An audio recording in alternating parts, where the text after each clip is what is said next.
Hello everyone, welcome back to the channel.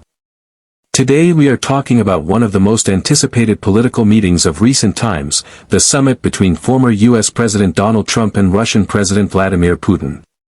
The event took place on August 15, 2025, at the Joint Base Elmendorf-Richardson in Anchorage, Alaska, a location steeped in symbolism given Alaska's history and strategic importance.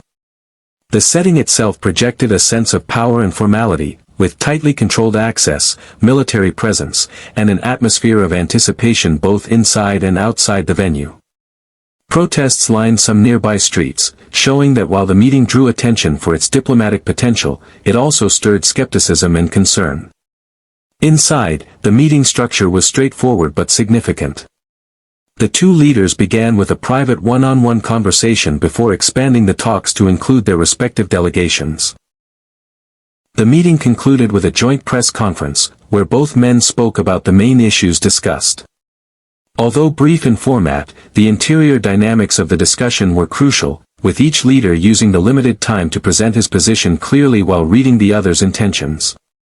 In terms of performance, the central topics were a ceasefire in Ukraine, the potential for a long-term peace framework, and discussions around nuclear arms control as existing agreements edged toward expiration.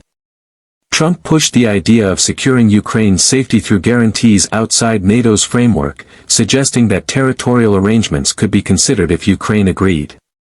His tone sought to present him as a dealmaker capable of brokering peace where others had failed. Putin, on the other hand, showed some willingness to consider limited compromises, like reducing the intensity of air campaigns, but remained firm on Russia's control over key contested regions. The talks had the rhythm of a cautious dance, both sides exploring openings without making irreversible commitments. The White House and Trump's team had already tempered expectations beforehand, framing the meeting as more of an exploratory discussion rather than a moment for breakthrough agreements. Safety was a central theme both in the literal and political sense. On the ground, the base was under heavy security, with restricted access points, military patrols, and surveillance ensuring the safety of the leaders and their delegations. Politically, the safety of national interests was also in focus. Many observers voiced concern that without Ukraine's presence, the discussions might lean too far toward Russia's advantage, potentially undermining Kiev's position. European allies, already wary of concessions, warned that any settlement that recognized territorial changes could destabilize the broader security framework in Europe. The presence of protesters in Anchorage underlined the public's awareness of these risks and the tensions surrounding the meeting. What made this summit unique was not only the location but also the political dynamics it symbolized. It was the first US-hosted meeting of Putin and Trump since 2007, occurring on American soil in a state that once belonged to Russia. The symbolism of Alaska, a place representing both Cold War history and current strategic positioning, was impossible to ignore. Trump used the summit to frame himself as a global negotiator willing to sit across from rivals for the sake of peace. The meeting also combined the themes of economic leverage and arms control, with Trump warning of severe sanctions should Russia not move toward a settlement, while also dangling the possibility of easing restrictions if progress was made. The price of this meeting was less about money and more about the political cost.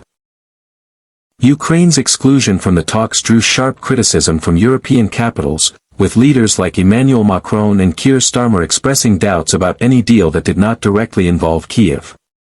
For Trump, the cost could also come in the form of political backlash if the talks are later viewed as legitimizing Russia's actions.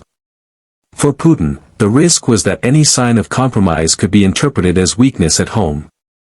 Both leaders had to balance their desire for diplomatic wins against the risk of losing face domestically or among allies.